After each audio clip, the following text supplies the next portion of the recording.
पूरी दुनिया में, पूरी पृथ्वी पर सबसे सस्ता दवा भारत से मिलता है। और जब पृथ्वी खत्म हो जाएगी, स्वर्ग में जब जाएंगे लोग, तो स्वर्ग में तो कोई बीमार नहीं पड़ेगा, नरक में भी दवा की सप्लाई भारत से ही होगी। आप देखिएगा, मास्क जो आप 10 रुपया में 15 रुपया में खरीदते हैं, 70 पैसा का, 70 पैसे का मिलता है। सर्जिकल मास्क 0.7 70 पैसा का मिलता है।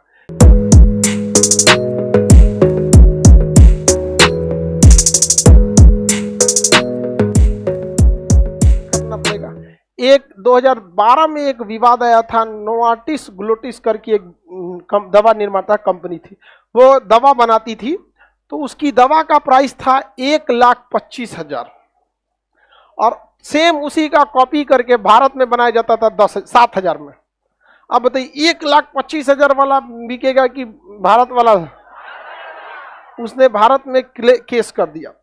जब 1991 में प्रधानमंत्री पीवी नरसिम्हा राव थे, जब भारत में आपको पढ़ाए थे एलपीजी नियम लागू किया था, लिबरलाइजेशन प्राइवेटाइजेशन में पैसा दिए थे सब वेस्टर्न कंट्री, आईएमएफ ये सब के थे।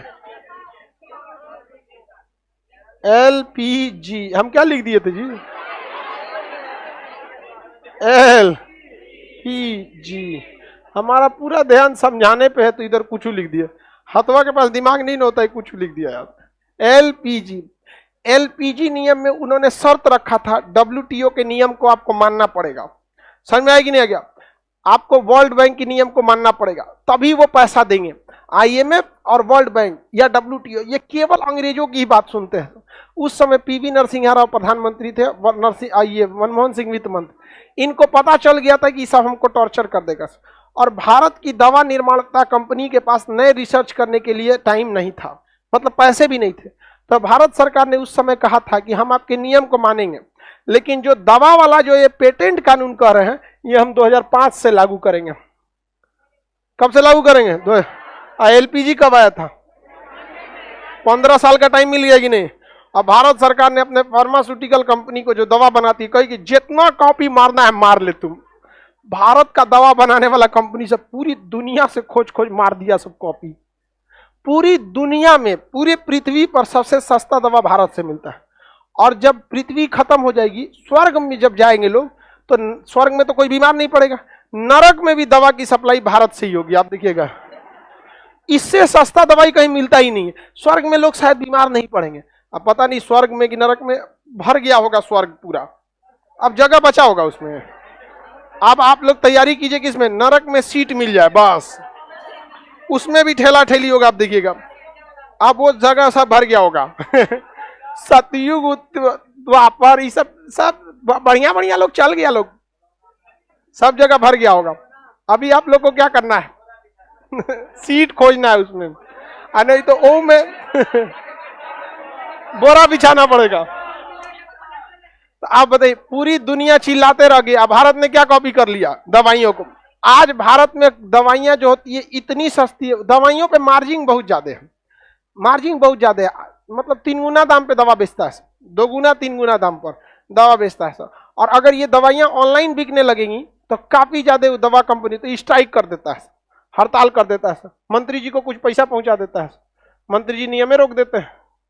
समझा ही नहीं गया? अगर वही ऑनलाइन होगा तो सीधे होलसेल प्राइस पे आपके घर पे मिल जाएगा। इंजेक्शन जो होता है ना, ये इंजेक्शन लगाने वाला यहाँ पे 1 से 1.5 रुपया का मिलता है, इंजेक्शन 1.5 रुपया का मिलता है। नीडल, दवाइयां नहीं कर रहे हैं, नीडल, और आप उसको खरीदिएगा 10 रुपया का। मास्क जो आप 10 रुपया में 15 रुपया में खरीदते हैं, 70 पैसा का, 70 पैसे का मिलता है। सर्जिकल मास्क 0.7 70 पैसा का मिलता है, इतना सस्ता मिलता है। तो जितना भी जेनेरिक दवाइयां होती हैं, ओरिजिनल दवा को कॉपी करके डुप्लीकेट बना लेना क्या कहलाता है? जेनेरिक। उसमें कोई फर्क नहीं पड़ता। अब जैसे मान के चले किसी को चावल खिलाना है, तो बासमती के जगह पे आप कतरनी 7 स्टार कुछ भी खिला दीजिएगा तो चावल ना कहलाएगा जी। केवल अंतर किसका रहेगा? टेस्ट का, बाकी तो पेट दोनों बराबर भरेगा। तो उसी तरह जेनेरिक दवाइयां होती है, ओरिजिनल मिलता है महंगा और जेनेरिक मिलता है सस्ता। समझ में आ गया कि नहीं? अगर आप गलती से चले गए पीएमसीएच में तो 5 रुपया फीस लगेगा आपको डॉक्टर का, और खुजली का दवा 8,000 का लिखेगा। मेकअप हो गया वहां पे, और आप उसमें से दवा करा के निकलिएगा ना, तो 4 गो वहां सामने बैठा रहेगा, इस दुकान से लीजिएगा, इस दुकान से, उसी का कम बोल, इस दुकान से लीजिए। आप लोग कभी कराए कि नहीं इलाज? ऐसा बोला है? हाँ, 20% छूट देंगे, अच्छी बात है। चलो चलिए अब ध्यान से समझते हैं। हर डॉक्टर पीएमसीएच के बहुत जानकार हैं, उनके डॉक्टरों पे योग्यता पे आप सवाल नहीं उठा सकते। सरकारी डॉक्टर और सरकारी मास्टर, उनकी नॉलेज ज्यादा होता है, कंपटीशन पास करके गए रहते हैं। वो करना ना चाहते हैं वो अलग बात है, समझ में? उनमें कंपटीशन किस बात का है कि वो आदमी आराम कर रहे हैं तो हम काम काहे करें। अब प्राइवेट में कंपटीशन किस काम का? वो आज 8 गो ऑपरेशन किया, हम 9 गो करेंगे। तो इसमें आगे बढ़ने का कंपटीशन है, उसमें पीछे जाने का। समझ में आ गया कि नहीं? उल्टा हो जाता है। आगे बढ़ जाए। ये बताइए, पेटेंट नियम जरूरी है कि नहीं? बहुत ज्यादा जरूरी है। पेटेंट का नियम बहुत ज्यादा जरूरी था। किसी भी नए चीज पे खोज पर क्या लगा दिया जाता है? पेटेंट। क्या लगा दिया जाता है? पेटेंट।